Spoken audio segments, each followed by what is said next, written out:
ওই আগের যে অঙ্কটা করলা এই অঙ্কটা কিছুটা একই, কিন্তু ওইখানে আমাদের ওয়াই কে ধরা লাগছে, মানে এক্স কে কনভার্ট করতে হয়েছে, আর এখানে আমরা কি ধরবো, একটা ডিজিট ধরবো, কারণ এখানে এক্স ছাড়া তো অন্য কোনো চলক নেই, আছে নাই। তা দেখো এখন দেখো বাবা, 11 আর একে কত হয় রে, 12।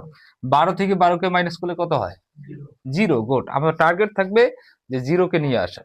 কি থাকবে বলতো, টার্গেট থাকবে কি 0 কে নিয়ে আসার।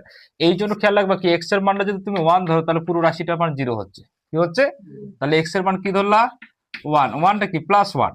তাহলে আমরা কি করবো, x - 1। তাহলে x - 1 হচ্ছে কি, f অফ x ফাংশন আকারে ধরলে ওটা একটা উৎপাদক হয়। এখন x - 1 কয়বার লিখবো, 3 বার। কয়বার, 3 বার লিখবো। দেখো লিখলাম কিন্তু আমরা 3 বার। এখন দেখো x এর সাথে কি গুণ করলে x কিউব হয় বাবা, s স্কয়ার। কি হয়, তাহলে x cube minus s square. এখানে আছে কয়টা, 6টা, আর এখানে হয়েছে কয়টা, একটা। তাহলে আরো লাগে কয়টা, মাইনাসের 5টা, 5x। তাহলে -5x স্কয়ার মাইনাসে মাইনাসে প্লাস 5x, হয় কিনা বলো। এখন দেখো এই যে 5x, এখানে আছে 11x, তাহলে 5টা আছে, 11টা মিনিটে লাগবে কয়টা, 6টা।